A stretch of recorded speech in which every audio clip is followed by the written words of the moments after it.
doing business in 28 states that you operate here in the United States? Correct. In those 28 states, approximately, well, let me go to this. Let's just deal with Michigan right now.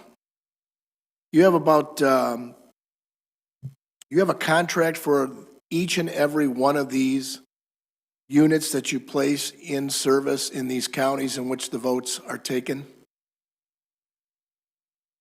I'm not familiar off the top of my head, but I believe we have a contract with the state, and then we very well may have separate contracts with counties. But I believe our original contract was with the state entity.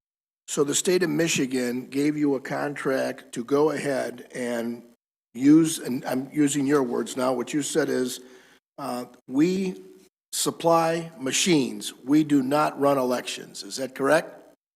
That's correct. Those were your words, and the tabulator does the count for the votes. Is that correct? That's correct. And that can be checked by counting, hand counting the paper ballots. Is that correct? That's correct. So the software that you claim and the supplying of the machines, and this is very technical, and I need to get this so that we can clear up any ambiguity. Did you train individuals on what they're supposed to do when you put these machines or the software in service? I was not involved, but that's typically what we do. We train county officials on how to use software. Is there a manual that somebody who has, like, let's say, authority over the individuals that are working for them in the in the clerk's office can reference when there's a need to see how the training goes? To the best of my knowledge, all of our manuals and user guides were submitted to the state on the original state contract and part of that process, and distributed from the state to the counties. And I know that in many situations, the counties will generate their own user guides and manuals based on our materials. So that I'm clear, when you enter into an agreement with the state of Michigan to supply your equipment, your machines, and your software, there has to be some kind of way to make sure that they're running the machinery correctly and the software correctly. Would that be fair? That's correct. All right. Do you charge a fee in the contract? And I don't really want to know how much it's none of my business, but do you charge a fee for that training? If there was a fee, it would have been part of the original upfront purchase. How long ago? I'm sorry, go ahead. I didn't give you a chance to finish. No, and on a county by county basis, counties are free to make their own determinations. Sometimes they get supplemental training either from state officials. Sometimes they get supplemental training as the need presents itself to the counties. That's not really something I'm expert on. I understand, and I only want to limit your testimony to what you know. If you don't know, I'd like you to, and Mr. Chairman, through the chair, I would like you to give us at least to have your lawyer who's there present with you today, write down what it is that we're looking for so that we can supplement your testimony and get the information from your office. Is that a problem? Oh, of course. Thank you. So, because what I'm looking at is I buy something, I want to know how to use it properly so that I don't have it malfunction and or misfire or whatever the case may be. And I'm not real familiar with a tabulator nor the software that runs the same. But if these machines that are supplied to the counties to go ahead and make, or to the communities that are doing these tabulations of the votes, that software is unique to that machine. It's proprietary, right? The software that resides on our tabulators is proprietary, and that is once we certify at the federal level, that's when we lose control of the software. It is transmitted from the independent certification agencies to the counties, and then it transfers into the county's chain of custody. Is the memory cards that you put into the machinery, is that locked down that the memory card can't be manipulated and or distorted? Right. So So The if I way wanted to the get way the I memory think, card out of the machine, would I'm that give, sorry. if we had to remove a memory card from the machine, could that be Yes, possible? sure. You'd have to break the seal during the election. I'm assuming you're asking during the election. Uh, During the election, correct? Yeah. So as I stated, when the machines are delivered to a polling location, they are the compartments by which the memory cards are inserted into the machine are both locked and sealed. We actually have 3 memory cards, and one of them is designed to be removed at the end of election day. So there is a definitive audit on the source code of the machine, or sorry, not the source code, but part of the log on the tabulator when the tabulator door is open and when the cards are removed. And it is designed that it does not come out of the machine until the polls are closed. The seal is broken by the local poll workers, and the locks are unlocked. So that we got a correct record, there's 3 memory cards. One is designed to be removed, the other 2, I'm assuming, based on what you're saying, but I don't want to assume anything, are not to be removed. So one of them is designed not to be removed, and that is internal. And 2 of them are removable, and one of them is designed not to be removed, just in case somebody makes any allegation on the card that was removed, even though it's securely transferred by the local election workers, oftentimes accompanied by a sheriff. There's even, and by the way, they're encrypted and signed. But even on the allegation, you could compare it to the second memory card that is a redundant copy that is designed to be continue to be locked and sealed in the tabulator. If I tell you that somebody removed a memory card where they shouldn't have, would you have backup software or alarm systems that would go off to report that type of behavior in your proprietary machine and software? So if an allegation was made that one of the memory cards was removed, and let's just, for the sake of your example, say that none of the poll officials noticed it, or the bipartisan poll watchers noticed it, or any voter noticed it, there would be a record of it. And we also have the other card that's in the machine, and they would be off, and the machine will not let you continue if one of them has been removed. Do you have any validation or way to validate whether a memory card was removed from these machines? Have you started your validation? I know that there was 3. I was reading some stuff, and it says that you do something before the election process, either your company or the clerk. During the election process, there's something done regarding, and then after the election process. Have you guys started, your company started to do an after-election audit as to what happened and look into what these allegations, because you so eloquently gave your testimony, and I appreciate that, trying to clear up any inconsistencies or ambiguity. Tell me, have you started now at this point, and have you completed your after the election process? Right. So I will point back to what I mentioned in my opening statement. We do not run elections. We are not accountable for running elections. And as such, we do not run the test before the election, or we do not run the test after election. So every state has its own local rules. And quite often, there will be a public logic and accuracy test done before the election. Many jurisdictions will repeat that test after canvass is completed, and they will do a logic and accuracy test post-election. And then some jurisdictions take it a step further and do exactly what you are talking about, but they don't contract with us to do it. The whole idea is that we shouldn't be the ones doing it. The federal system that was put in place after the 2000 presidential election, with the creation of the EAC as a bipartisan commission that does their own accreditation of separate third-party labs that are accredited, the whole purpose of that is that no voter or stakeholder has to blindly trust any technology provider. So the test that you are asking is part of the local officials process and best done by an EAC accredited lab. I will say we have several customers, especially in light of the baseless allegations that have been levied our way in the recent weeks, that have contracted a variety of these EAC accredited independent test labs to do exactly as you say. And their checks are, there's various number of checks that they perform.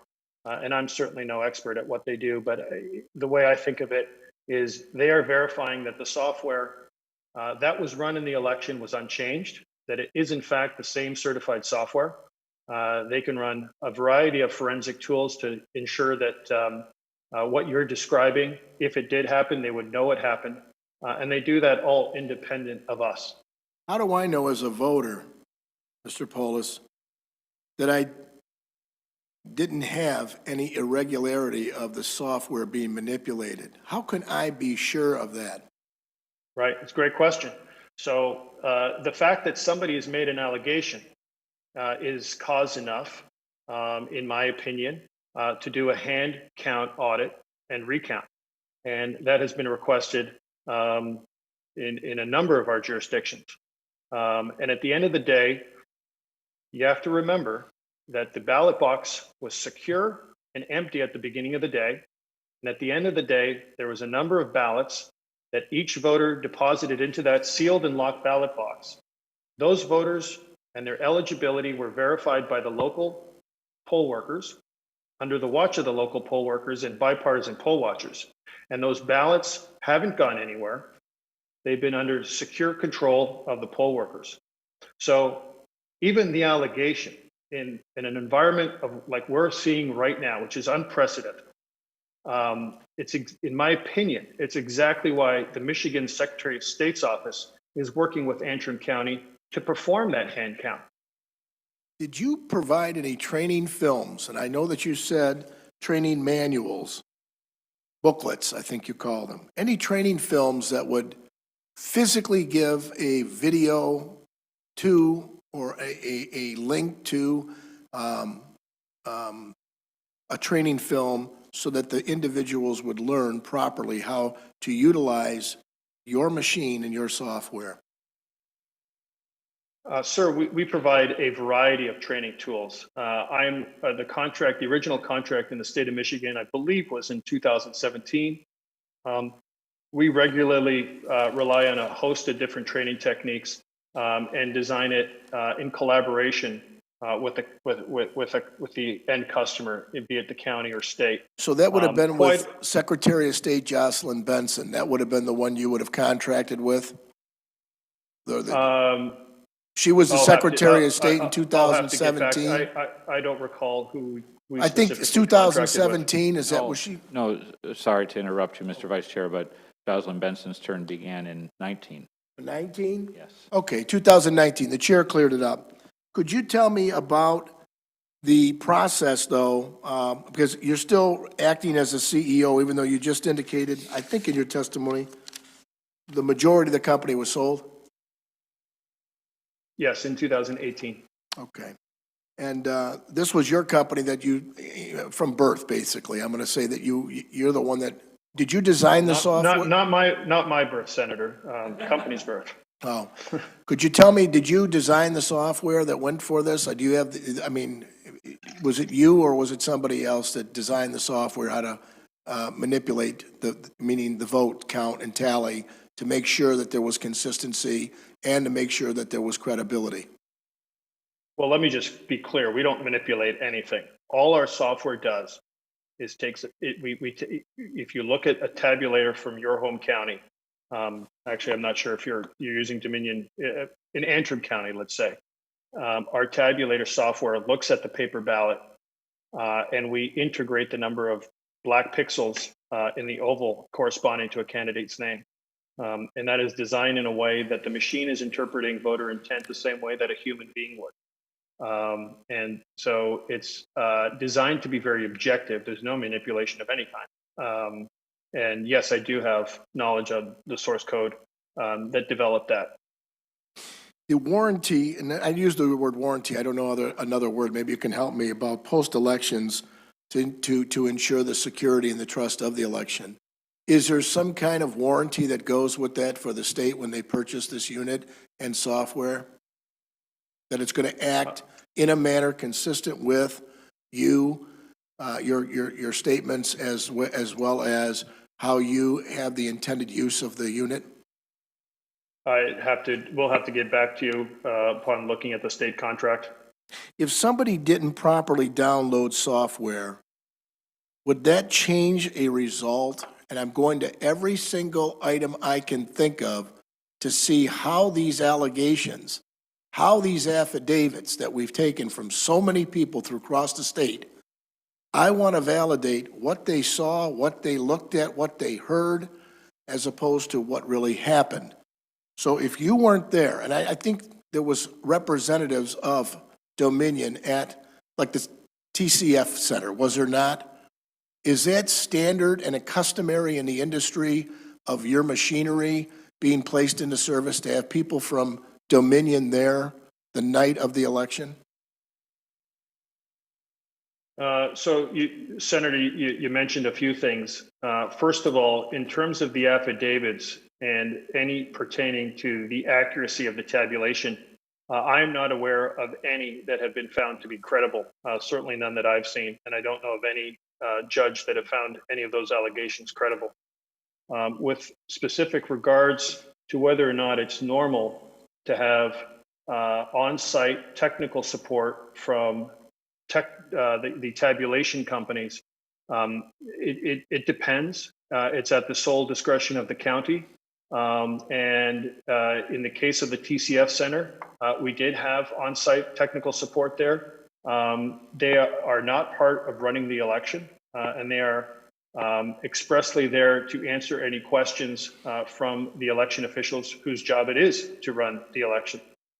Was there a separate contract that was with consideration that was utilized as a result of coming to that election at TCF here in the state of Michigan? I'm not aware of it off the top of my head. That's something we can get back to you on. Is it, like I said, not normal, is it customary? Let's use that word, not normal.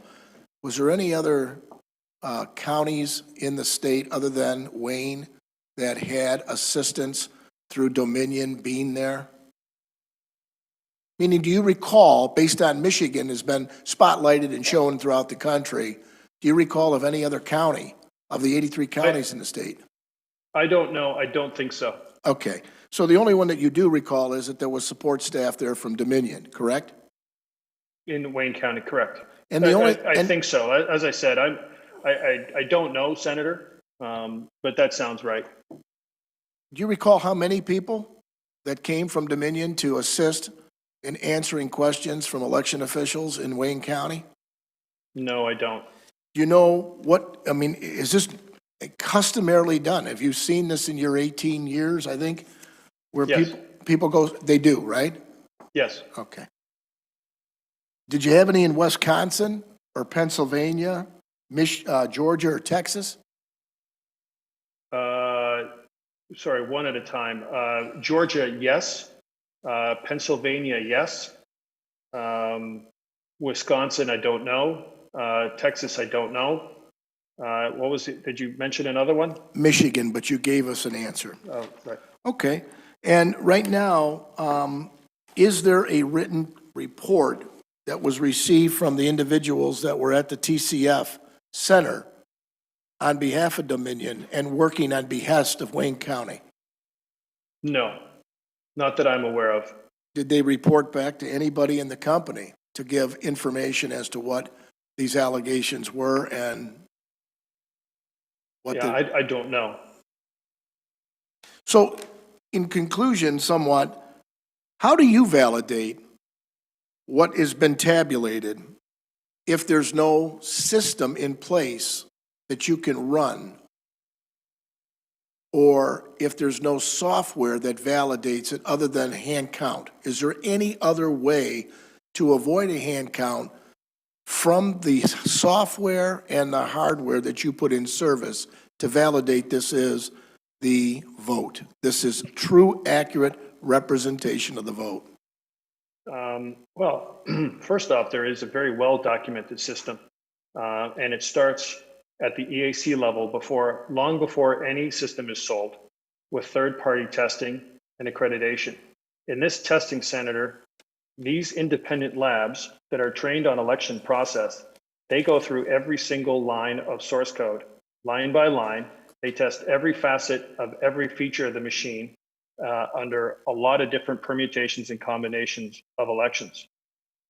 In addition to that, before that system it can be sold, for example, in the state of Michigan, it gets certified after a federal certification once again by the state authorities in Michigan.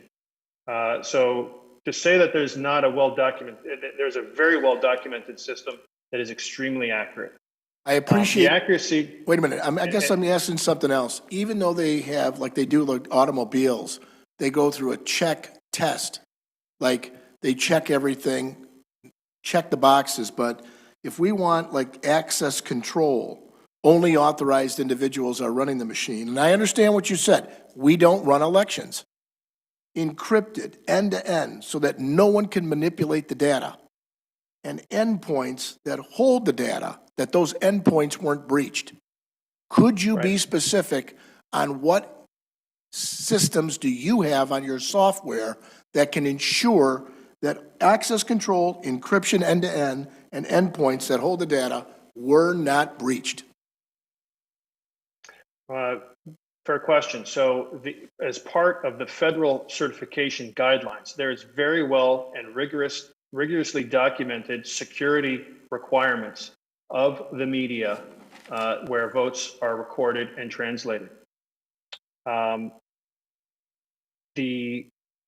think to your question in terms of a check after a car rolls off the assembly line. So our source code remains unchanged, and that is exactly what post-election activities should verify after every election. They check that the hash code is exactly the same as the certification hash code, and that gives the local officials the knowledge that the source code was exactly the source code that was certified and tested. The check of the actual election, because the programming, and this is not in the source code of the system, but this is now how you program an election because the candidates change, the contests change from election to election. This is what's done at every election. This is what the logic inaccuracy testing done in a public forum allows you to verify that it's correct and complete. The ranked choice voting, is it the clerk that flips it or Dominion when they do the ranked choice voting? There's no flipping of any votes at any time on any system. Ranked choice voting is something completely different that was not used in Michigan. Okay. Then the last one then is the post-election activity should be verified. That was your statement. What post-election activity should be verified in our state? My personal recommendation, Yes, sir. and which I've seen work in other states, is an authorized independent test authority accredited by the EAC should be doing exactly what you are looking for and verifying that the system was exactly used in a certified manner. Did you make that recommendation to anyone here in the state at this time? The state is the one that came up with it in the first place years ago. And I think that they've used it. I'd have to double check on the first time it was used, but it's not. This is a common practice. Okay. Thank you, Mr. Chairman. I'll probably have some follow-up after I know that the other senators have questions. Yeah, thank you, Vice Chair Lucido. And I just want to have a quick follow-up to one of the Vice Chair's questions, and then we'll take a little break, if that's all right with you, Mr. Polis. Of course. The Vice Chair was just mentioning the ranked voting, and you ranked choice voting. Ranked choice voting, and you've mentioned a couple of times in your opening and now that that's not an option that Antrim County had, but it is part of your programming, right? It is something that the software itself offers as an option that's used in some place? Ranked choice voting is a requirement in some jurisdictions. It was not used anywhere in Michigan. And this is something that an independent test authority can easily verify, Is, as can any election official. You'd need look no further than just the paper ballots, but there is a whole audit that an independent test authority can use to look and answer that definitively. is it possible for that option to be simply turned on accidentally even, or intentionally, but, you know, even accidentally? Is No. it possible that Antrim could turn that on? No, the answer is no. And even if they could do that, which they can't, it would not go undetected. And as I said, an independent test authority accredited by the EAC could easily determine that for you. Could you, and I don't want to do a lot of these all day where we get into the real technical weeds, but on this one, could Sure. you share with us why that is, why you believe that's impossible? What are the technical specifications that make that impossible for it to accidentally be turned on? Well, you don't need to look any further than the actual paper ballot.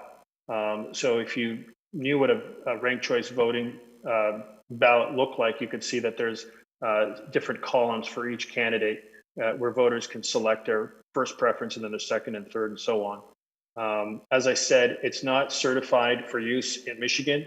It's not allowed for use in Michigan. It's not something that election officials can just turn on. And even if they could, it's easily detectable. Okay. At this point, then, members, I'd like us to take a 10-minute recess, and we'll come back. Mr. Polis, thank you. You have 10 minutes. Great, thank you.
The Senate committee will return to order.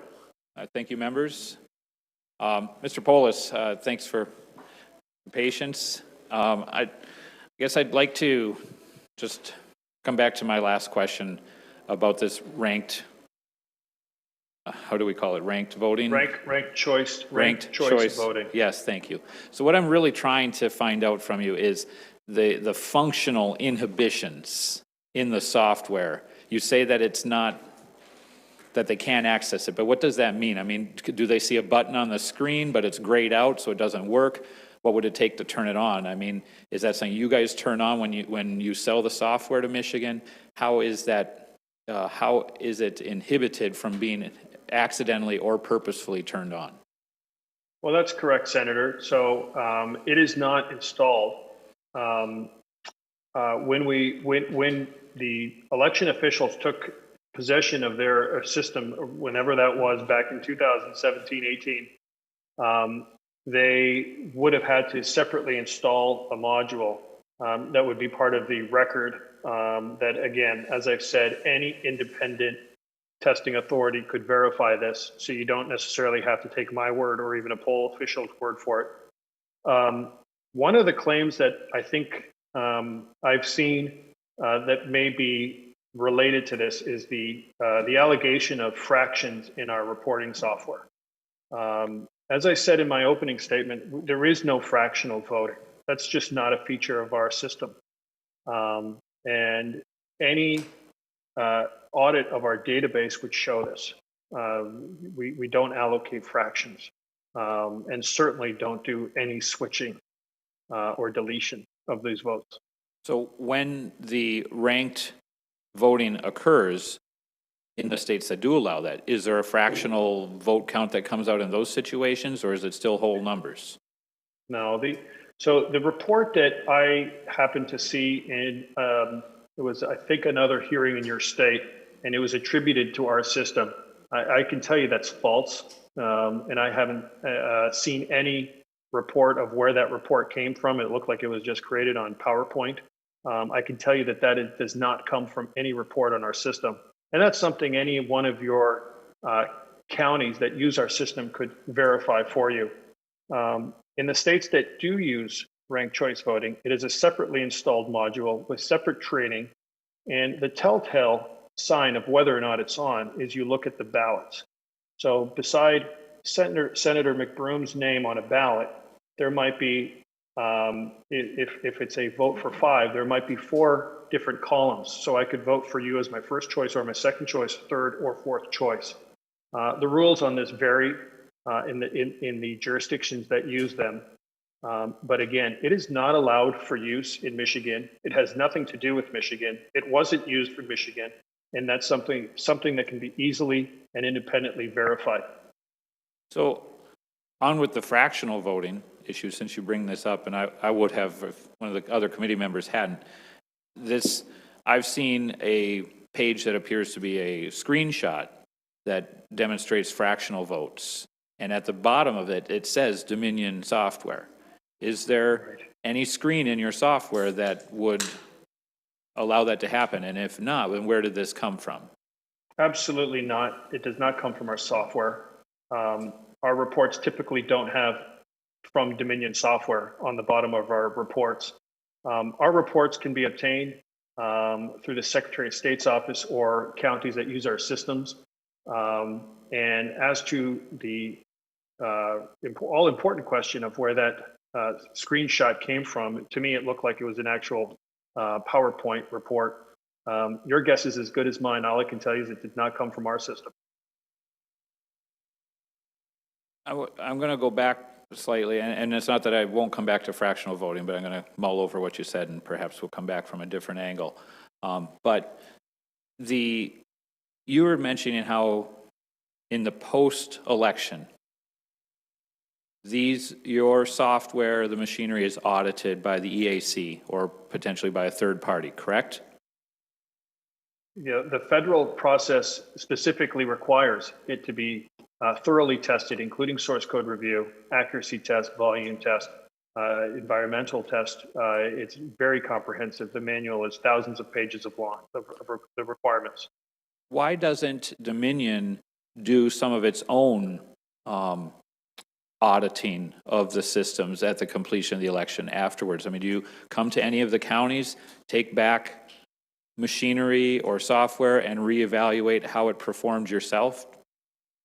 That's a great question, Senator. The whole system is designed so that no voter needs to blindly trust any individual company, doesn't need to blindly trust any individual technology or any individual poll worker.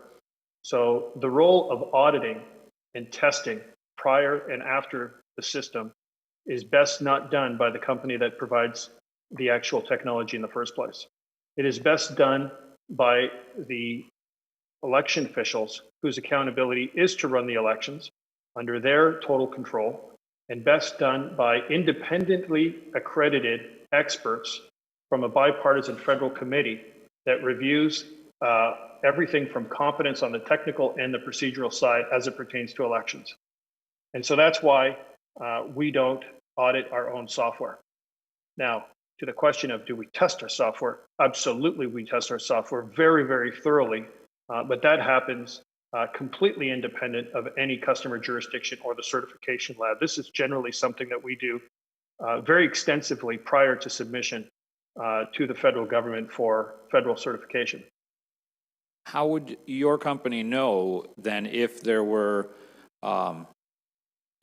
issues with the interface ability, with customer satisfaction in regards to the performance of the software? What do you do to receive feedback on how well the program works and how well it interfaces? Well, it's an iterative exercise through continued conversations, collaborative in nature with our customers that use our software and systems. And now turning my attention, and I'm sorry to kind of bounce around here a little bit on you. No worries. When we look at the Antrim report that's recently come out, there's specifically notes regarding the absence of logging within the steps of the adjudicated ballots. You went through for us what the adjudicated ballot is and what that entails, but you mentioned there's both an automated and a non-automated system for adjudication. Which one is it that Antrim County had, and where are these logs that the report that came yesterday says are missing? There's no automated process for adjudication. The two different systems are one that is manual in nature, that requires local bipartisan adjudication committees to remake new paper ballots based on mistakes that they agree on that a voter who is voting absentee have made. And the second is the same process, but instead of remaking a paper ballot, they make their selection and their determination electronically that is attached to the original image. And so Antrim County used the manual process. They do not license the digital adjudication software. And we know for a fact that they could not have used it because they did not record absentee ballot images, which is a prerequisite to use a digital adjudication. So in my township, and I'm part of a small township, and by the way, just for the record, because I'll get in trouble later if I don't correct you, Antrim County is downstate, not in the UP. It's close to the UP, but it's downstate. Fair enough. As you might have surmised, Senator, I have not been to Antrim County. It's on my to-do list to visit Antrim County. It's a beautiful place. I hope you'll get the chance. Regardless, so in my precinct, I don't see any computers there at all. I mean, there's one tabulator. And so does that mean then that if they need to do adjudication of ballots there for an absentee ballots, they're going to have a manual process then, correct? That's correct. If a place has a digital process, they would have to have a computer there that interfaced with the tabulator? That's correct. Okay. And so are those networked? Is the computer then networked directly to the tabulator on a local area network? The systems are designed to be closed networked, which means they are connected to each other in a local area network. but they are not designed to be connected to the outside world through either an internet connection or any other external connectivity device. Is there something, though, that would prohibit that from occurring? I'm sorry, is there something that would prohibit connectivity to occur?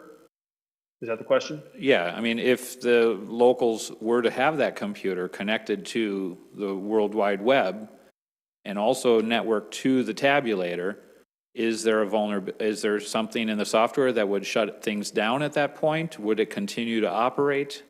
What is the security protocol at that point? Well, first and foremost, the physical security that is under complete control of the election official is paramount. And there's no adjudication that ever happens at a polling place.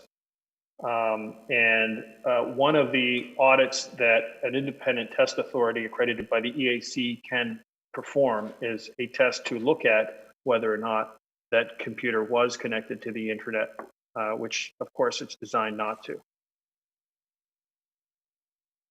I thought that you might have just said that adjudication doesn't take place at the polling place, but I'm not sure. Is that what you meant to say? Because Yes. I mean, isn't that where, if there's a ballot with an overvote, isn't that adjudication going to take place there at the polling place? Okay, fair enough. So I Okay. did say that. So let's take a couple steps back to make sure we're on the same page. Please. In a county like Antrim or your county, where they are using a manual adjudication process, adjudication does not happen at the polling location. Adjudication happens only as it pertains to absentee ballots that are received at whatever location that county may be processing the absentee ballots that come in. So the county runs their independent process in verifying the absentee ballots that come in, verifying voter eligibility per whatever rules they have, and then the ballots are then processed, usually, and to my knowledge, exclusively at a centralized location that is physically controlled by, in every respect, by the local election officials. So in a county such as Antrim, the adjudication would have been done by hand.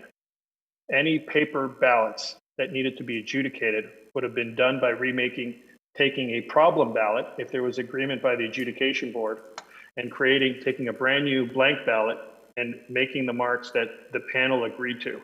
They would put the actual ballot somewhere else for keeping, and then the ballot that they made would be the one that would be scanned. In the case of Antrim, and I strongly suspect your home county as well, that scanning would have happened through a polling place tabulator, but not at a polling place. So in the case of Antrim, what I just learned the other day was out of the 18 tabulators that they had, 2 of them, I believe, were dedicated for absentee ballot scanning through a county board. Okay. So, and I will add, in this scenario, there is no connectivity of any kind. We were mixing digital adjudication when you're doing digital adjudication, but in the scenario that we are talking about now, as it pertains to your county or Antrim County, there is no internet connectivity at all. okay, thank you. But it does open up kind of the can for the other, major thing that we've talked about, where obviously in TCF, they were using digital adjudication.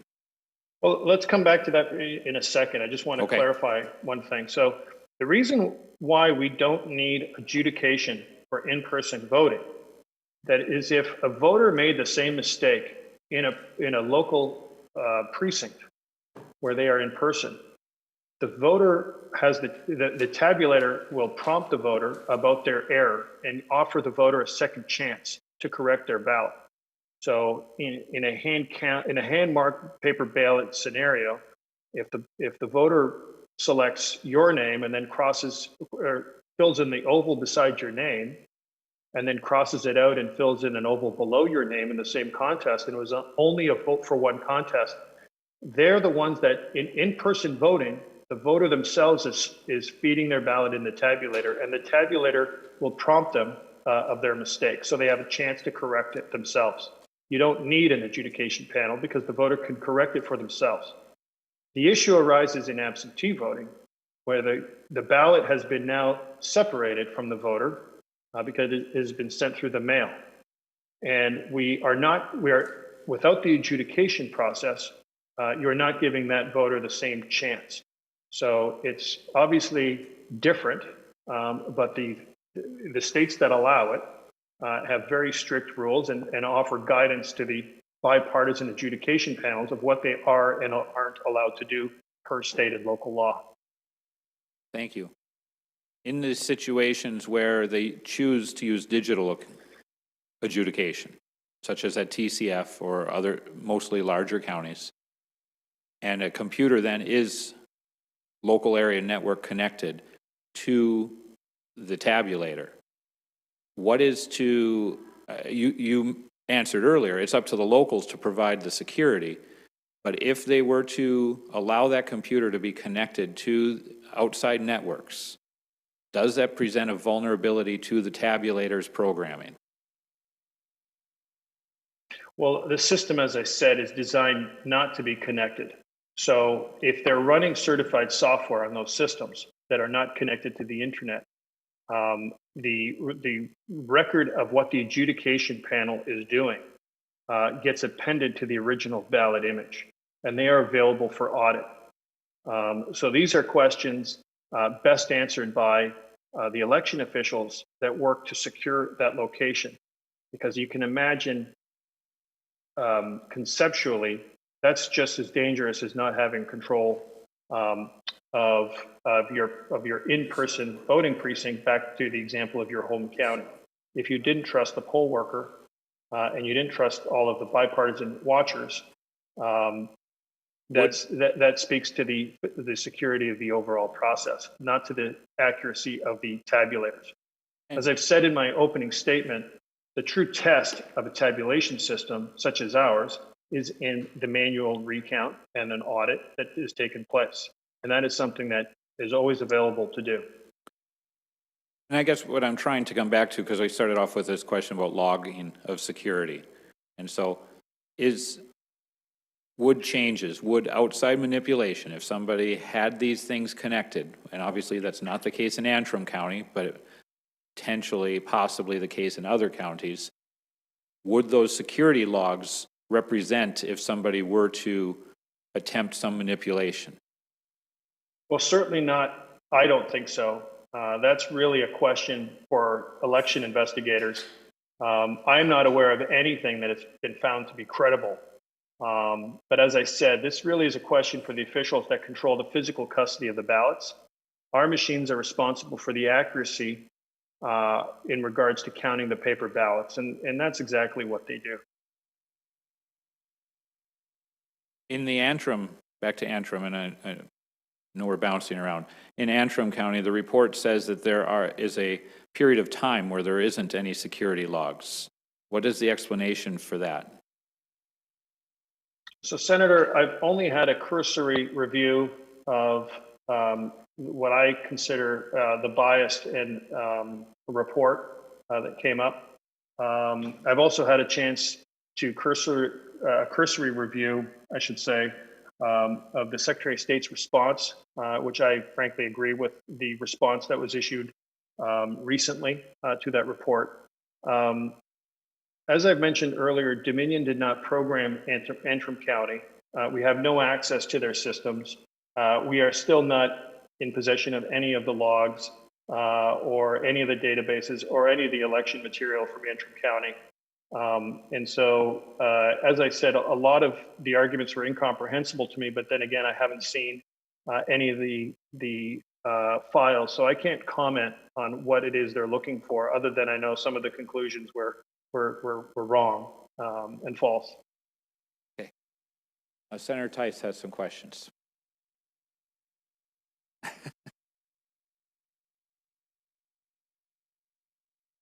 Hello there. Thank you for being with us today. I very much appreciate that. Thank you for the opportunity. So there's a lot of confusion. I want to start with Antrim. I know we've been over it, and I don't mean to beat a dead horse, but because there's so much confusion, I want to clarify it for people who haven't been there and for who don't understand what the process was that happened. So when a clerk is getting ready to do an election, she's bringing in all of the information for all of the things that are going to go on the ballot. And there's a lot of things, and it's unique all the way down to the precinct, because we have precinct delegates. So it goes all the way down to that level. And so it's very, very specific. And so they get all of that information, and then they lock the election. And that's when the ballots can start to get printed and all the testing can be done. And at the point that it was locked, there was a realization, and you spoke to this, correct? That there was a candidate that they found that was left off. You said it was a school board member. I thought that she had testified that it was a township, or no, a village trustee, but not sure which it was. Anyway, it was. Could very well be correct. I'm not sure on exactly what was. All I know is the programming changed on. Correct. On ballots that affected 3 precincts. And I thought maybe there was something else like a millage or something else too, but nonetheless, it would have changed the format of the ballot once they were reprinted. It would have looked different even. There would have been additional information on the ballot that hadn't existed there previously. So for that particular precinct, it looked different. Would that have affected outside areas beyond that precinct such that all of it needed to be reprogrammed? My understanding was it did. Is that true? So the entire county needed to be reprogrammed for the tabulators, not just the one precinct. Is that correct? Well, I'll try to answer it this way. You're correct when you say that the election was locked. My understanding is that was sometime in September. And the ballots had PDFs generated for final sign-off by county officials. And once that sign-off occurred, ballots were printed. And I believe the ballots were then in custody of the county. Mm-hmm. Whatever the change is, whether it was a candidate or an addition of a contest, to the best of my understanding, the change, as it would be noticed by a voter, and I'll say it as simply as I can, the voting information, meaning the contests and the candidates in each contest, were only different after the change in ballots that affected 3 precincts, which corresponded to 3 tabulators. The issue on how the people that were programming the election, as I understand it, because it wasn't our company, but I have a good understanding of this, and it's going to be apparent why they did it this way. They updated the election project to correctly identify what the extra candidate, the extra contest, whatever it was.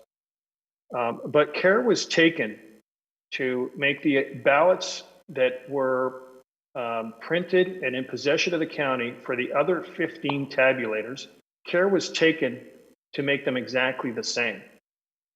And the way there's a good reason for that. This feature exists because a lot of jurisdictions have the requirement where there might be a last minute court order to remove a candidate or to add a candidate, and it's simply impossible to reprogram thousands of machines overnight from 11 p.m. to 7 a.m. So this is why the feature exists. In this case, it was deployed to save the ballot printing of what was already in possession. So that, again, best of my understanding, they only really had to destroy ballots, the blank ballots that were set to go for 3 tabulators, and they only reprinted the ballots associated with the change. Now, where the error happened was as I said, there was 2 different human errors that were compounded by the way that it was programmed. So the first error, there was instructions given, as I understand it, to reburn all 18 memory cards for each of the tabulators. I don't think this was this happened. So that was the first mistake. She testified that it did not. Right. The second, it's clear that I'm assuming, I shouldn't say it's clear. I'm making the assumption that a public logic and accuracy test was not performed at that point, because had it had been, the change would have been noticed, or the error would have been noticed. So specifically, to the best of my knowledge, of the 18 machines, some were running September project and some are running October project, and some of the ballots were September ballots and some of them are October ballots. So a couple things. Normally, if programmed in a usual way, the September memory cards would not have been allowed to be uploaded into our results and tally application. And this is the part of the application after the memory cards get securely transmitted, often with a sheriff, back to the central location, and those cards are uploaded, and the results are compared to the actual printout from the tabulators. So normally the September cards would not have even been allowed to be uploaded, but because the care was taken to make this allowable, they were. And so all 18 cards were able to be uploaded into the results and tally module. And that's where there was an error in the unofficial report. So as I mentioned, that's a very big reason why we do Canvas, or why election officials do Canvas, because that's where this was noticed, identified, and corrected long before results were made official. So you've testified to all of this, but what you're doing is getting into the excruciating detail and making it extremely difficult to see the bigger picture for the people who are not accustomed to the detail of the tabulators. What I'm trying to do is to provide a picture for what this looks like from the voter's perspective and then from the outcome perspective. So without the proper programming and without the proper ballot, if I go in and feed that into the tabulator and the ballot that goes in is not the ballot that it expects to receive based on programming, then I'm going to have an outcome that is not an accurate outcome, because the ballot isn't the accurate ballot that it's supposed to have, right? So we've added a contest. We've shifted stuff around. We're using September instead of October. There's something different with respect to it than it is expecting to receive. This isn't a Dominion thing. This is a programming thing. And so I'm trying to wrap my brain around what that would look like on the outcome perspective and how that would affect the numbers, because I'm feeding in one thing and it's trying to tabulate on something completely different. And I know that your system wouldn't allow this, but if I were to take something from precinct 8, walk it over to precinct 6 and feed it in, stuff wouldn't be in the right place. It wouldn't have the right questions on the ballot. And so as it tried to tabulate it, it would attribute the wrong numbers to the wrong things, assuming it would take it, of course. And then I'd have the wrong numbers in the wrong place. It seems to me, in my non-election brain, that that's similar to what happened here. If you step out of the detail and you look at the frame, you look at the outcome, is that... I think I understand, and I apologize for getting into the weeds. I'm accused of that quite often, actually. But if you look at it from a 30,000-foot level, from the best of my understanding, we have some tabulators that were programmed for September that were fed September ballots. And we have some tabulators that were programmed for October with October ballots. As long as the October ballots were read by the October memory cards and the September cards were reading September ballots, the result taped from the tabulator would be correct. And I believe this is exactly what happened. To the extent that there was one location and one tabulator that was using a September memory card with October ballots, and it had this extra person or contest, that is, there wouldn't be any changes to the top of the ballot contests, but there very well may be a change to the affected race. And to my knowledge, that's precisely why the Secretary of State's office, together with Antrim County officials, are working to do a 100% audit on the presidential race to confirm that the results on the tape actually match 100% the results of the paper ballots, which of course had been securely stored under the custody of the local election officials. So that is not my understanding of how that whole process worked, and it doesn't, the numbers that we saw should not have been affected at the top of the ticket for stuff that was going on at the bottom of the ticket. Now, what I had in my head for how that happened is you've just completely come back with something different than what I expected to hear. So can you explain to me how the top of the ticket numbers would have been affected by bottom of the ticket changes with what you just told me? Okay. So we have two sets of results. We have the result tapes that are printed at the poll at the end of the election at polls close. And that is a thermal tape that has the results in the tally and the number of ballots that correspond to the number of ballots in the ballot box. Mm-hmm. We're good on that. So we call those tabulator results from the printout.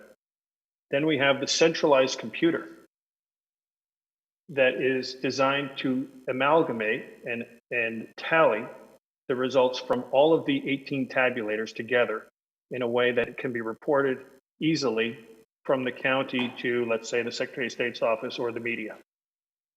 So what I just said is in particular regards to the tabulator results.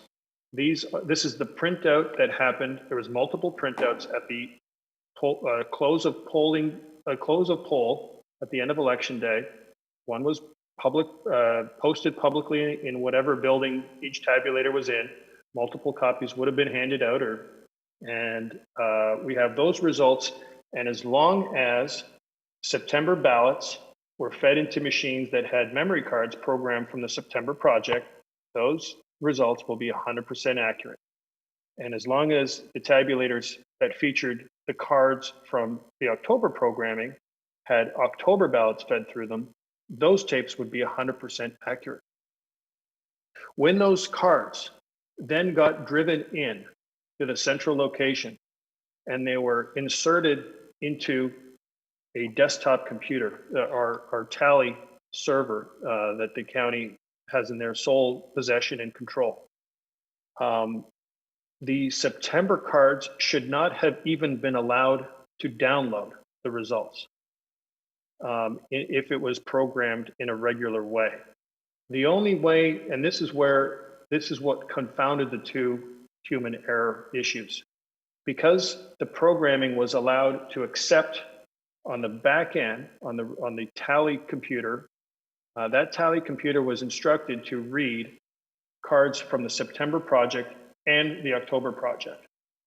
And that is where the reporting error from the night of the election through to the next morning at some point, that is where the results were very off, because that database was expecting structures in different ways than they actually were given on those memory cards. And that is what confounded the problem. So the results were never validated. They were never certified. And that is exactly the process of Canvas and why they were caught the day after. Does that help in the explanation? Or that does. So the tabulators, provided that they were accurately programmed for the particular ballots that were being fed into them, regardless of whether they were September or October, are fine. It's not until the point of time that we're bringing together all of the information from all of the separate tabulators into an individual where we're conglomerating all of the information. It's not until that point in time where we're mixing then the October and September election plans, you call them projects, where it becomes an issue, and that at some point there was an override from the where September was forced in, as well as the October, that should not have been allowed, and that's what correct. created the problem? Okay, thank you. And, That does help. and I will add that we are confident that the top of the ticket, so the presidential race, was not affected on the tabulator results, the tapes from the 18 tabulators. But of course, this is going to be, the recount will be the ultimate judge of that. So, yes, thank you, that's good. I just wanted to clarify a few things. So EAC is something that we've been referencing a lot. That's the Election Assistance Commission. A lot of people would have no idea what that is. Correct. When you are talking about whether or not the clerk would choose to download different aspects of the software that's available, like ranked choice. I know we've been beating the dead horse, but let me keep going here for a second. I don't have a ton of confidence based on the history that's been happening that all of the correct software choices were made, and perhaps some inappropriate software downloads happened. Is that possible, or do you not even think that that's possible? No, I don't think that's possible. Okay. This is not some feature that can be accidentally turned on. It is a distinct module that starts with the election definition, and that leads to the way the ballot looks. So this is not some feature that can accidentally be turned on. Okay.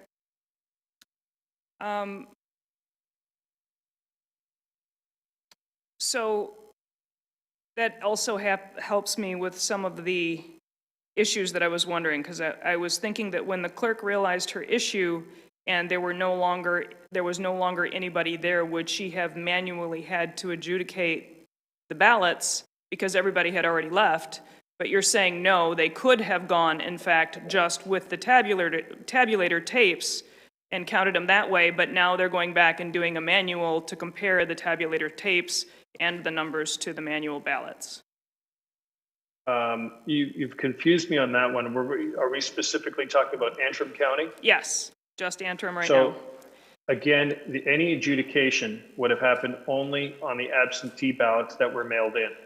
Well, So it was my perspective that because this election had happened and then she realized her error after that, when these ballots had already been fed in, that something else would have had to happen, but you corrected me on that, so thank you.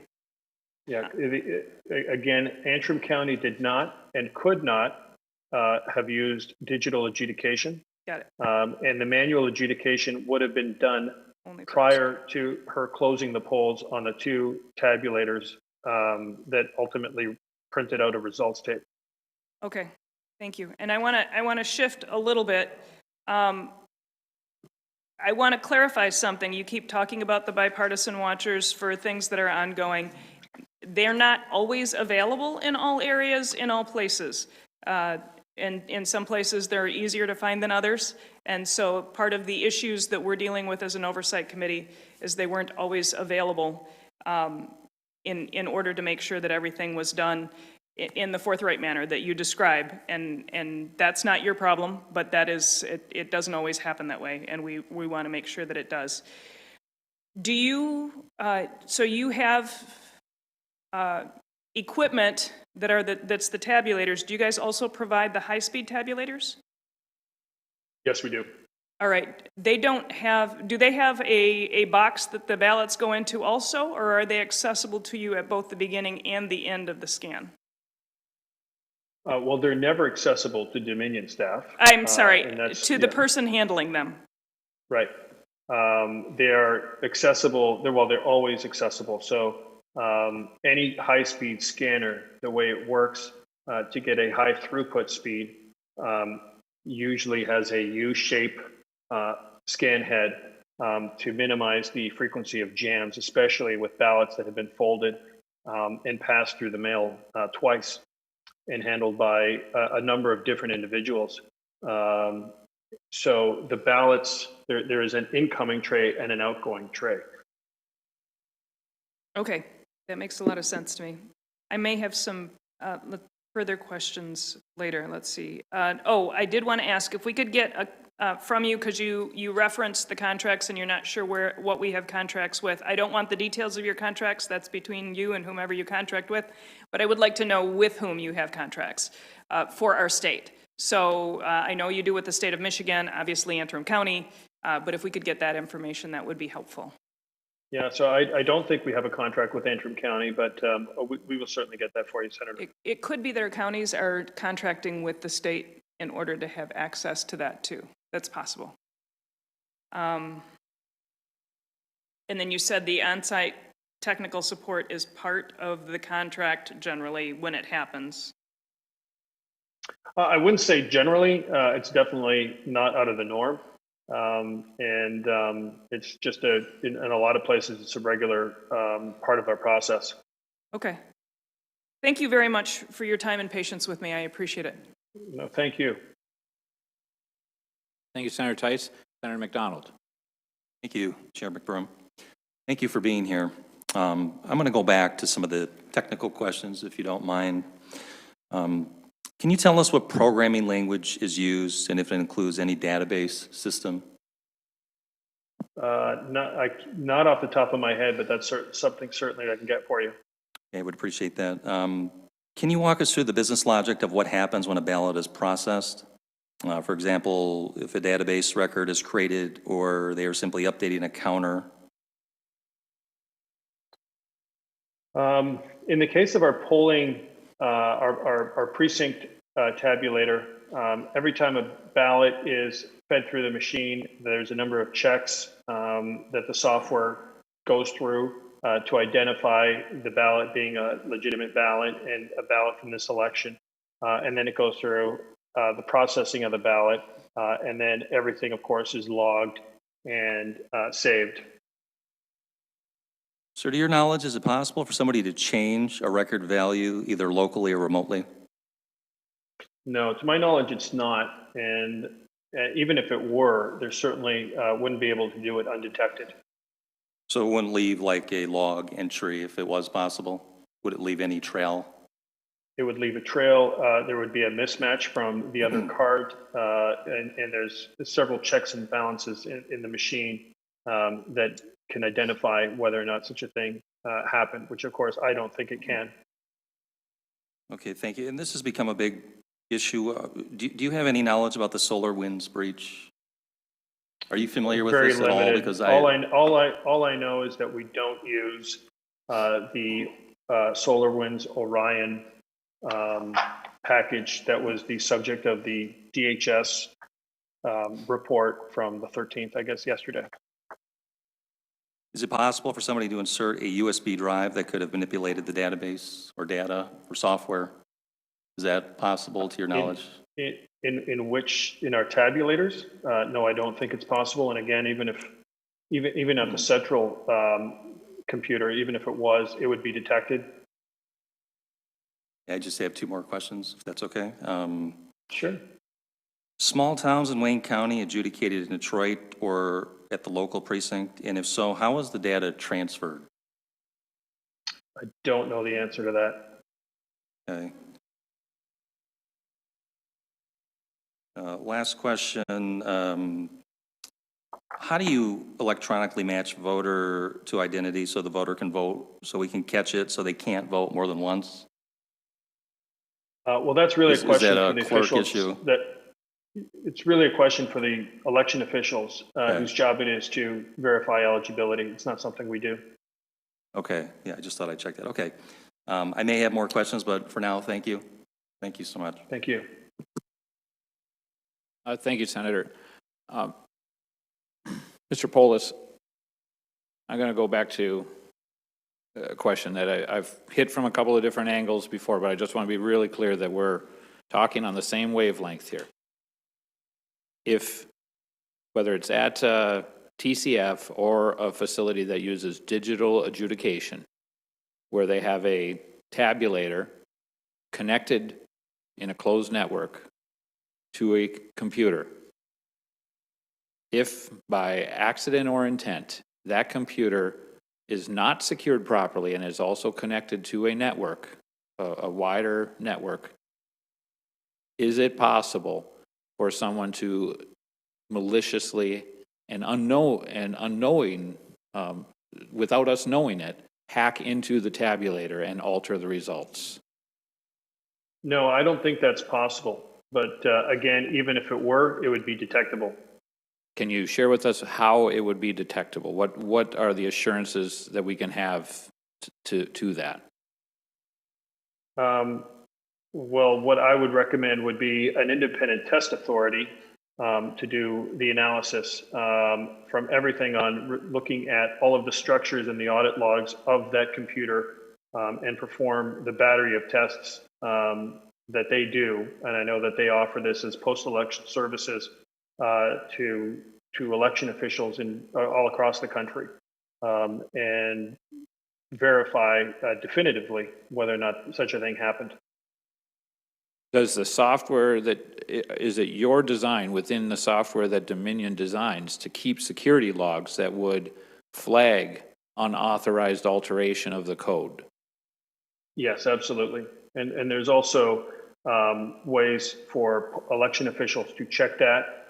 And with every ballot scan that we do when we're talking about digital adjudication, we actually have a audit mark appended to a version to the saved ballot image that can show to any concerned citizen, any voter, a clear understanding of what the ballot was that was scanned and how the tabulator interpreted that. What's the how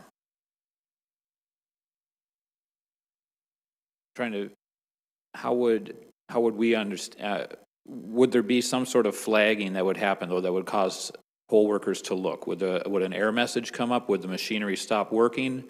Or would this only be caught if somebody were to perform an audit? Oh, the machinery would stop working, and you could always check by going through the audit marked images of the ballots that were scanned. And that's above, and that's not even before we get into an independent verification from an ITA. now the security of that computer that is hooked even to that local network or the digital adjudication, the security protocols that are put in place on there, does your company set a standard and provide instructions to the local workers on all of the security settings that computer should have? Is that something that comes from the state of Michigan? Does it come preset? Where do those security standards and settings get placed, or who does them? Well, all of the settings that are allowable for use as part of a federal certification are specifically specified in that certification. And in addition, layering on top of that, they have to be allowed by the state of Michigan during their process. Ultimately, the physical security of the entire system, including possession of the paper ballots themselves, and the scanners that do the high-speed scanning of absentee ballots, are all under the control of the local election official. What can you tell us about the various documentaries, news reports, and other things, both right now, contemporary, ones that I've seen from even 10 years ago, that show university professors and professional hackers demonstrating how quickly they're able to compromise election tabulators?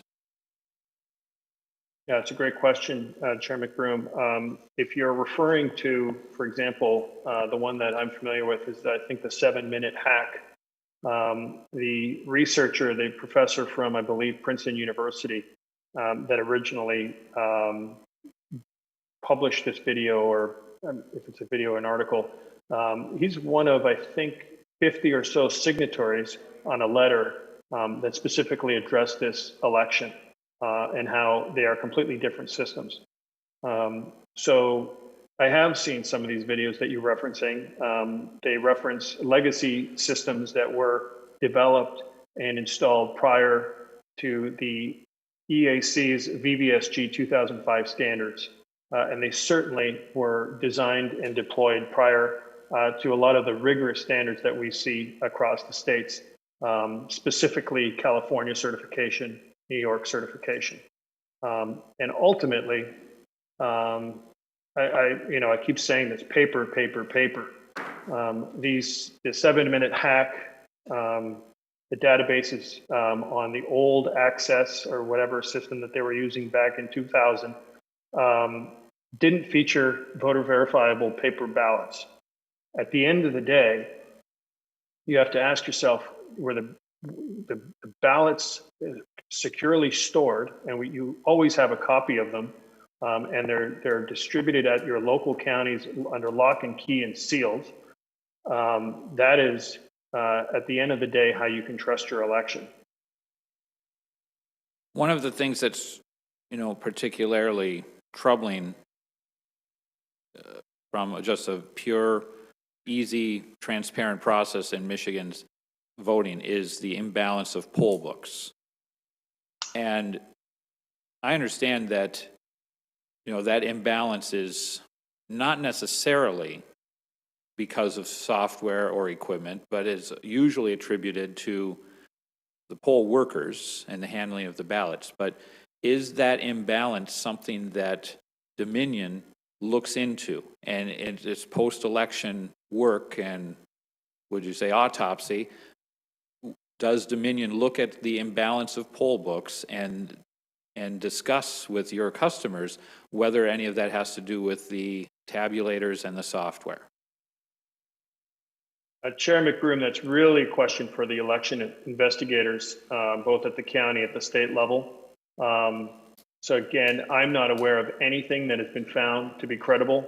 And as I mentioned in my opening statement, we really, our part of the process is very limited to providing tabulation technology so that poll workers can use that technology to accurately count paper ballots, which is what they do.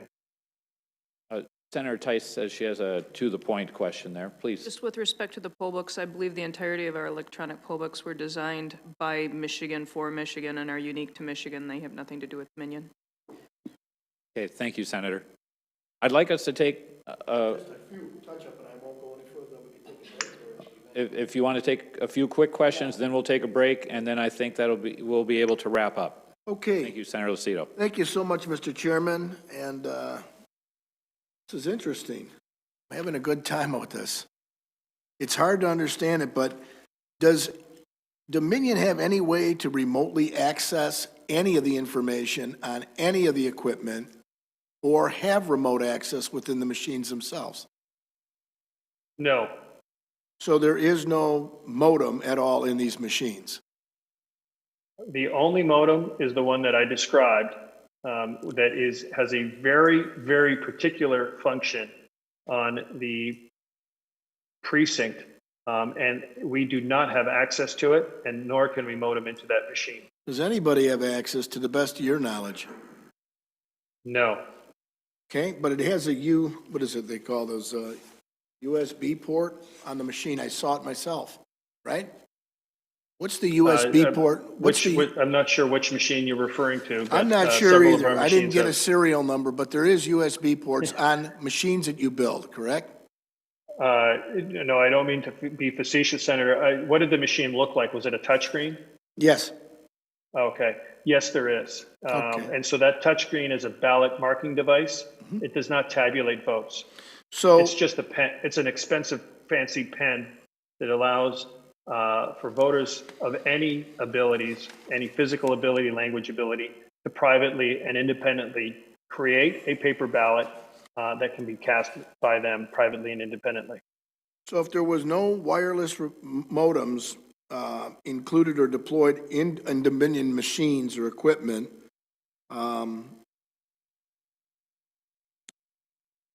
could someone, let's say a hacker, that's the best way I can say this, connect a modem to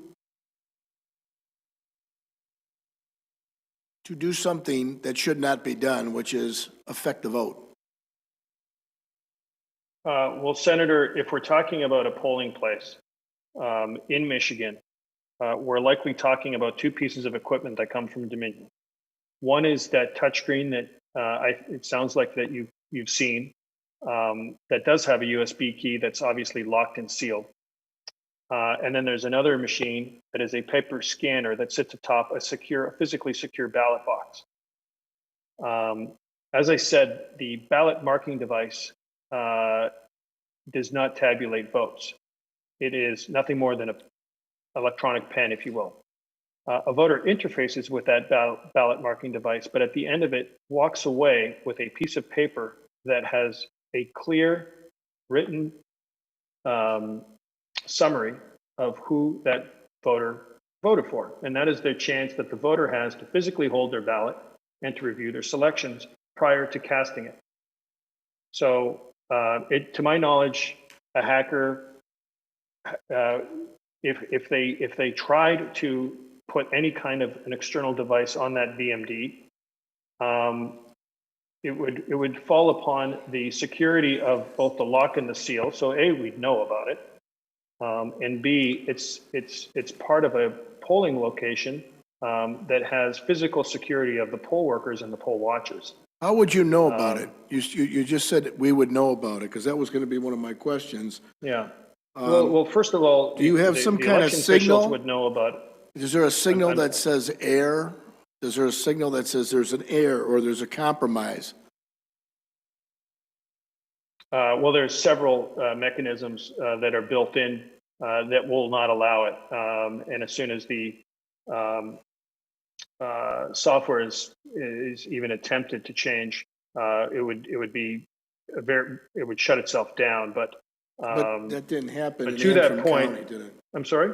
That didn't happen with the machinery that was built in Antrim County, did it? It didn't stop the machine and said, don't accept the vote. It kept accepting votes. No, Yeah. I don't think anyone no one is alleging that somebody broke in. Okay, no, on we're not election night saying, no, don't get me wrong. No, we didn't say hack. We didn't say the word hack. But there was an error and it was a human error according to the clerk, which, let me get through these few questions. If you can't remotely access it, Dominion, what were these two employees or three employees or how many employees doing at the TCF Center? What were they doing there from your company? So I think you started the question asking about Antrim County. We did not have any. No, I want to withdraw. employees. I'll withdraw the questions for time's consideration in your time, and I appreciate you coming. Be specific. What were they doing in Wayne County at the TCF Center that they were employed by Wayne County? That's what you said, right? They weren't employed by the Secretary of State, were they? No, okay, so we're not talking about Antrim County anymore. No. We're only talking about TCF Center. Right. And we had two, to my knowledge, we had two Dominion employees and one-day contractor. So they're discharging their duty as directed by election officials. So specifically cleaning machines, answering technical questions from election officials, but it's always done at the direction of the election official. There are strict instructions those employees are not running the election, so they should never be confused with running the election. I did. It could be as simple as cleaning. One of the most common things is cleaning the glass read head of a high-speed scanner, because as you might imagine, when you're scanning tens of thousands of pieces of paper, it actually is a pretty dirty process, and flecks from the paper accumulate in the scanning bed of the scanner that needs to be cleaned properly. Would there be any reason? Would there be any reason for these two individuals, as you've indicated, to employ any third parties to be there also? To employ any third parties? You mean contractors? Well, one of them was contractors, agents, anybody else? So we contracted with one contractor who I believe testified to your House hearing. So you have viewed these hearings online? I have not seen all of the hearings. I've seen snippets. I've obviously seen the testimony from the contractor, that we hired for a day. And that who was worked that at the one? TCF Center. What was the name of the contractor you hired for the day, so we have it for the record? Melissa Carone, I believe. Okay, and that was the only one that the two other contractors or the other employees from Dominion hired, Ms. Corona, is that correct? I believe her name was Miss Carone. So of the three Carone? people that were there, sir, two of them were employees of Dominion, and one of them we hired as a one-day contractor. Okay, and these three individuals, I'm going to ask, was there training involved with the two employees that went to the TCF Center? And was there an outline of delegation of duties in which they had when they went to the TCF Center? Meaning, did they go with, this is what the scope of work is, this is what you're going to be paid, and this is what you're going to carry out on behalf of Dominion? Right. So specifically, the contractor was hired from the temp agency. And she was, for us, one of several thousand one-day contractors. Her role was really limited to a type 1 type of technician who provides, she would have been told how to clean the glass reed heads, or at least she should have been. But really, the main job is flagging down if there's any questions in technical nature that election officials have, to flag down one of the two Dominion engineers who were there who could answer the question. Was there any tallies or any evaluations that went back to the company by these two employees from the TCF Center outlining what, if any, issues were raised at the TCF Center? Like an evaluation? I couldn't hear you. I don't know, sir. I couldn't hear you. I said I don't know, sir. Who would be the one that would be charged with that duty if you don't know? So we could get something back as far as feedback go, what they claim happened at the TCF Center. Because we heard a lot of testimony, I can certainly gather that for you. Thank you. Mr. Chairman, at this time, there was only one question. It was doing with jamming of the machine. Does the tabulators, if a machine jams, go ahead and recalculate if the vote was already counted? Are you referring to the central scanners that were at the TCF Center? I am. We heard testimony that they have to go through batches. And if the batches are not deleted when they scan and it gets jammed up, the system then will run a ballot 2 and 3 times or 10 times through. This was the testimony, Mr. Polis, that we heard. I'm asking you, because you build a machine, if the machine itself is jamming and it doesn't then tabulate, or it jams it up and somebody pulls a ballot out, how do you know in the machine if it already calculated that ballot?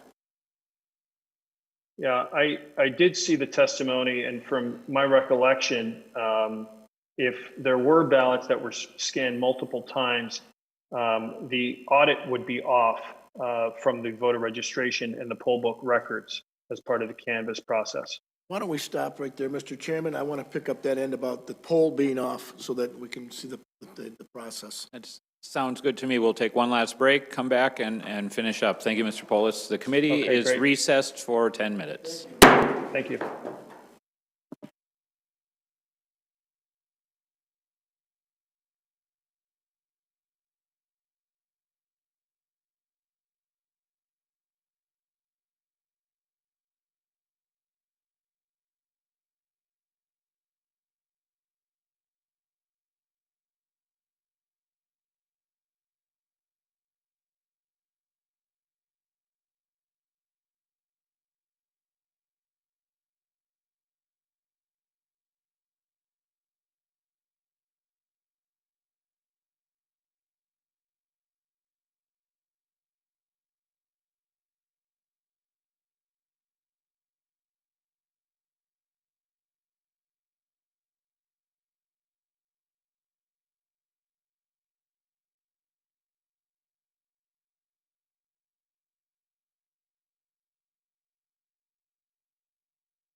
The Senate Committee on Oversight will return to order.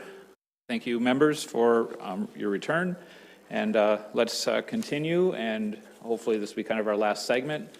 And then we do have, we'll finish this committee, adjourn, and then we'll bring the committee back to order on another meeting that's in another different location.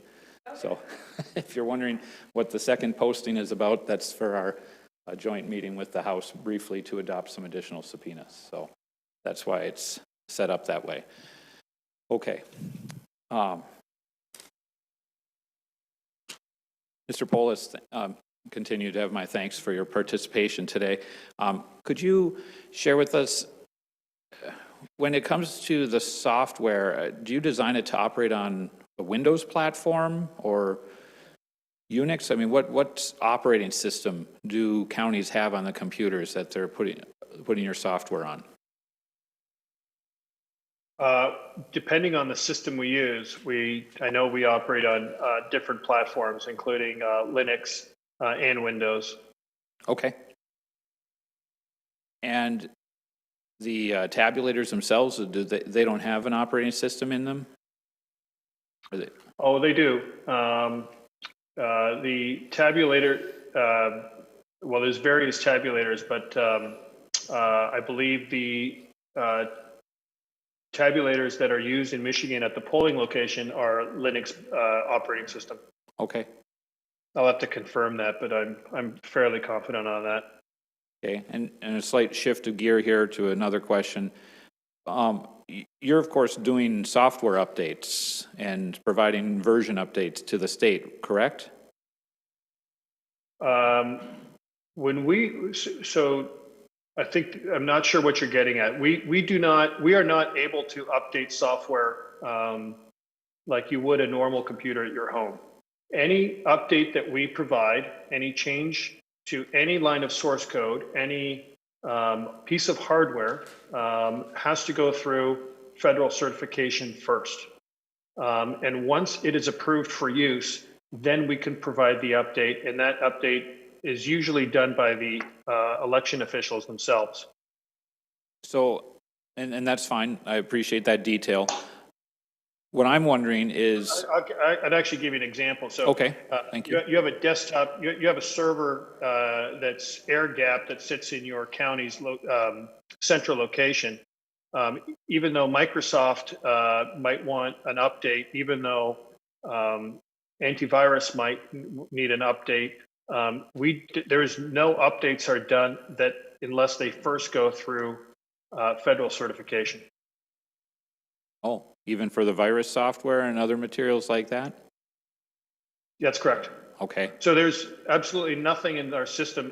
The entire environment has to be come from as certified as such. But as you're, and where I wanted to go, and this is all valuable information, so I appreciate that. Where I wanted to go with the question, why I'm asking, you're developing and designing software updates, correct? New versions. Yes.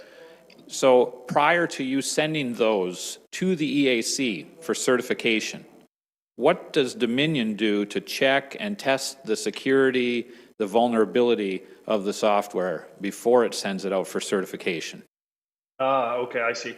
So we do our own extensive testing that really mirrors a lot of the testing that is done at the EAC level, except that we do it internally to ourselves. Sometimes that is done directly with our own employees. Sometimes we contract with external labs to do vulnerability testing, for example, or various types of security reviews on our systems. Those third-party labs that you would contract with, are they certified by the EAC as well? How do you control who's looking at your materials to test it? The labs that we use are usually accredited and recommended by federal authorities that are well trained in this area. In the case of state certifications, California comes to my mind. They do their own security testing with their own independent authorities that they separately accreditate and certify. In the EAC's accreditation process, are they interested in security and vulnerability issues, or are they primarily interested in the fidelity of counting votes? Well, I don't wish to speak for the EAC, but I think it's a very fair guess to say that they're concerned about every aspect of the voting system, including security and accuracy, reliability, and operating environment. But I mean, you must get reports back from them after you send your materials to them for accreditation. I mean, do they, Yes, it's publicly available on their website. with a rubric they use for going through the materials? I don't understand the question, sir. Well, I mean, do they have a standard list of benchmarks that they're looking for when they evaluate the software? Oh, yes, there are, I'm going to probably get it wrong, but it's thousands of pages of guidelines it's called the Voluntary Voting System Guidelines. The latest and greatest is named the VVSG 2005, and there are literally thousands of lines of pages of requirements. And so, And that document absolutely does outline testing guidelines. and so you send this software off to them for certification, and it doesn't meet some particular benchmarks that they want. I assume they provide that feedback to you and say you have to harden this area up or rewrite this area. I mean, so you get that kind of feedback from the EAC? I'm not sure. I presume we do. Okay. I'm not really the certification person, so I'm not sure of the day-to-day interaction when we're in a certification campaign. Okay, But I can certainly get that information for you. thank you. In your opening remarks, I believe you mentioned the National Institute of Standards and Technology. Yes, I did. As a reference. Is this a separate accrediting agency that you also have to send the software to? No, it is the EAC in their process of accrediting independent testing authorities has a separate process for doing that, and they rely on NIST for a part of that. Okay, so by being accredited by the EAC, do you then receive, that you've followed the proper guidelines for the NIST? I really can't speak to that. We are not an accredited independent testing authority by the EAC, so I'm not an expert on that by any means. Okay. Was there a significant version update or change leading into the 2020 election? Or are we still operating on the same version from Dominion that we operated under in 2018? I'm not sure what version off the top of my head that you're operating on in Michigan. I can certainly find that out for you, though. Great, thank you. Vice Chair Lucido has some additional follow-up? Or, no, I'm sorry, Senator Tice. Thank you. Thank you, Mr. Chairman. Thank you for your patience. I know we've got you sitting in the hot seat for a long time, so thank you very much. I appreciate your patience. Sure. I want to cover a few of the rumors that I'm getting lambasted with, and I just want to make sure that we've got them out front and you can answer them. So, given the recent disclosures regarding foreign nationals at high levels of everywhere, government and everything, how do you know that you're protecting your source code and that they're not embedded in your organization doing something with your source code? Well, that's something that the EAC and through its ITAs and the state agencies do. They do a line-by-line review of all of our source code. And so specifically with regards to one of the rumors that certainly I've read and reread is that somehow source code has embedded its way into Dominion systems that somehow originated in Venezuela. That is not the case. Any independent test authority, and there's several of them that have reviewed all our code, could verify this. And in fact, it is my understanding that the Secretary of State's office in California has certified both our software along with competitive software from companies like ES&S and Hart and Smartmatic. And so perhaps they're the best ones to answer a question to verify that there's no common source code. But it's something certainly I can attest to on for Dominion systems. Thank you very much. I also have been told that there were at least, there were more than 2 of your direct employees and 1 indirect, that there were as many as 9 in the TCF Center. I don't know that that's necessarily a problem, but that's the information that I have in front of me. I'm not going to give any names in the interest of, you know, all the issues that you described earlier. I certainly would prefer that people remain protected and not threatened.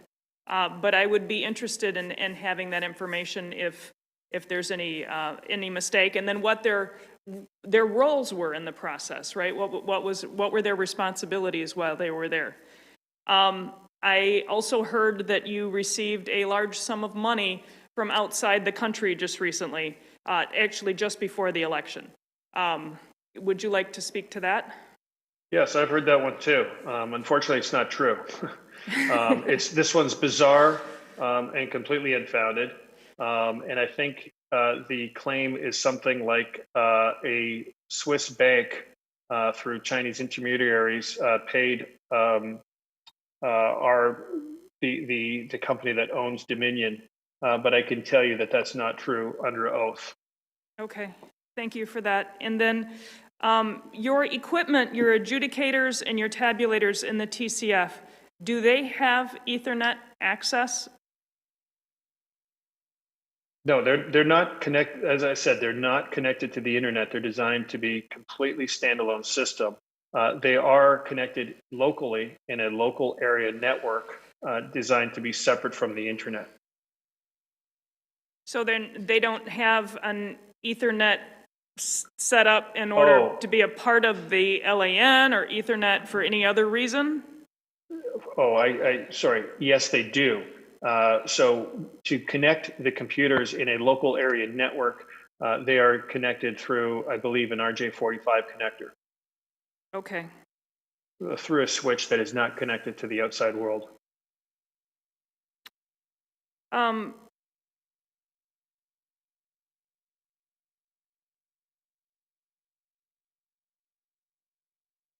So what processes do you go through just to make sure? I'm assuming that you're very, very careful in making sure that you're maintaining the highest level of safety, because you just were speaking to the hackers convention and all of the things that are going on. We just I think heard about our treasury getting hacked, and we know how often the governmental entities that people are making efforts to do that.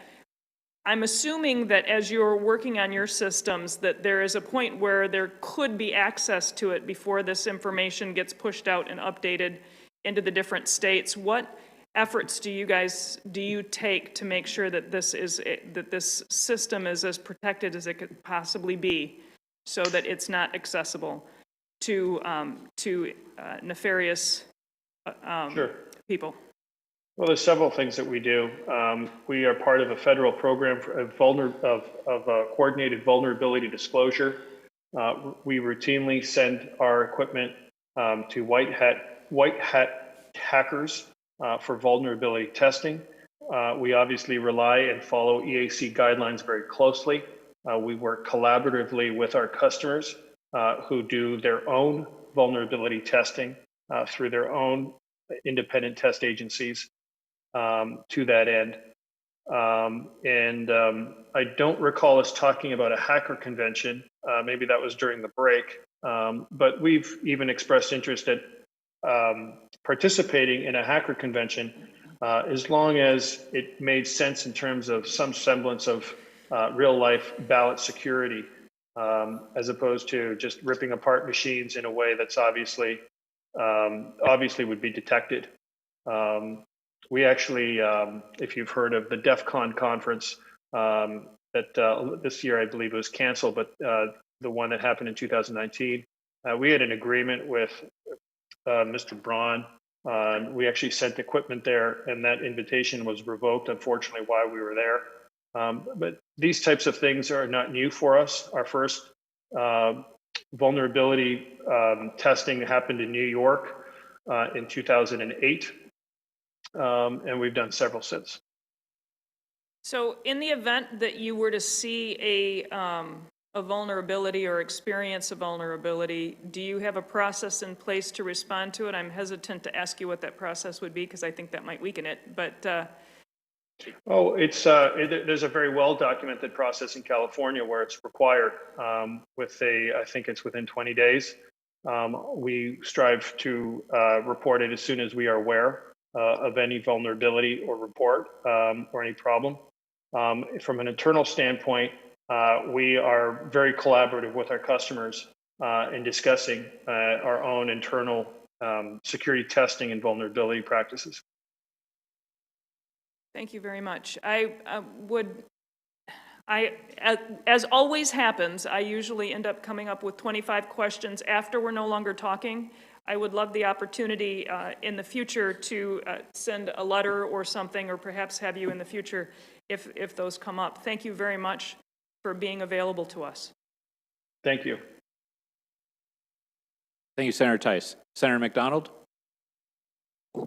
Thank you, Mr. Chair. I realize we're short on time, so I'll be brief. I just got a couple questions. With regard to TCF, we have sworn testimony that the machines had physical and wireless networks active.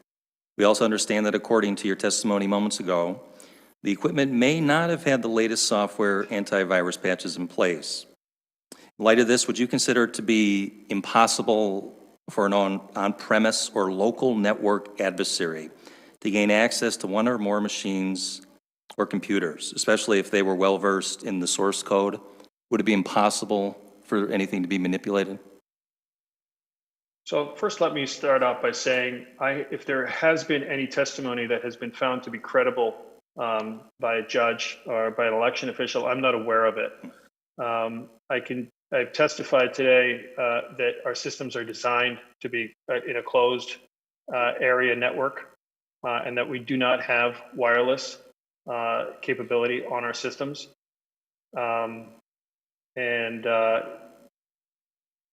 So does that answer your question? Somewhat. Is it impossible to breach it? Yes or no? I certainly think so. Okay. But then again, even if it was possible, it'd certainly be detectable. And at the end of the day, I keep coming back to the paper ballots because there's a good reason for it. Even if ballots, if anything like what you're suggesting is possible, and I certainly don't think it is, and if there's sworn testimony that something happened, I'm not aware of it if it's been found to be independently credible. But the paper ballots would not match the result of the county canvass process. And that's so in terms of the accuracy of the tabulation, as long as you're able to complete and certify a canvass process, you would know that your ballots were accurately counted because you've got the ballots still in your possession. Okay, thank you. Just one more question, sir. Can you provide the checksums of the voting software when it was certified, and can they be compared with what is currently on the voting machines? So absolutely, you shouldn't get that from us. You should get that from certification agencies and the independent test labs, and that is a part of regular post-election reviews. Okay, thank you. Thank you, Senator McDonald. Mr. Polis, how are the employees, not so much for, well, even at Dominion, how do you go about checking them, make sure that they don't have foreign connections? I think that was a question that Senator Tice kind of started on, but then went in a different direction. So what is your process for assuring that there isn't some sort of illicit influence or going on with the programming? We do very extensive background checks on our employees through third parties. This is part of our voluntary disclosure that we have with our state partners. As it pertains to our contract employees, we employ third-party temp firms. And part of their obligations and accountability is to do background checks, criminal checks, and the like. And what about the background then of those who use as third-party vendors for hardware, technical know-how? Are you checking those sources as well? Well, for that type of work, we work with EAC recommended ITAs. And they maintain security checks, background checks on those that they're making recommendations for? Yes, they do. Completely different, complete switch here then in line of questioning. The digital images of the ballots, is this something that's only taken of absentee ballots, or are there digital images taken of the ballots that are done in in-person polling places as well? Digital images can be recorded on all of our paper scanners. And are those, is that done? I mean, is every ballot made an image of? It's a county by county decision. So in the case of Antrim County, I can tell you that they were not recorded, which is how we know for certain, above all of the other checks, that digital adjudication could not have been used there. And so for those who do take digital images of the ballots, what are those files as far as security goes? How can we be sure they don't become modified later? Well, they are digitally encrypted and signed and securely stored in two different places. And ultimately, they would have to match the paper ballots. Okay. Do any other members have any additional follow-ups at this time? Well, Mr. Polis, again, we want to thank you for making yourself available to us, and I hope that you will avail yourself if we ask you to come back. I would certainly try to assure you it would be a shorter time period if we did have to have you come back and do some additional follow-up, and I would likely want to, kind of gather the questions that we might have, such as Senator Tice mentioned, get them written down, send them to you, and then ask you to come in and do a brief follow-up with us to answer any questions that we either don't really have fully developed in our minds right now or might come to us here in the next day or two. I hope that would be acceptable to you. Chair McBroom, I appreciate the opportunity for having me and giving me an opportunity to correct a lot of the record of what's been said. Okay, thank you so much. Thank you. Mr. Brower as well, thank you for your attention today too. Mr. Chairman, thank you, and to the committee. And if the chair or the committee does have follow-up questions, we'd be happy to consider anything in writing you might want to submit. We'll look forward to getting that from you. So thank you very much. Okay, thank you, gentlemen. Bye-bye. Bye. Members, I will see you across the street at Bogie Tower when the Senate Oversight Committee next convenes, which will be shortly. So, Paul, is that still correct? We're coordinating with the House, but yes. So please head there somewhat directly. Yes. So, Vice Chair Lucido moves that the Senate Oversight Committee adjourn. Hearing no objections, we're adjourned.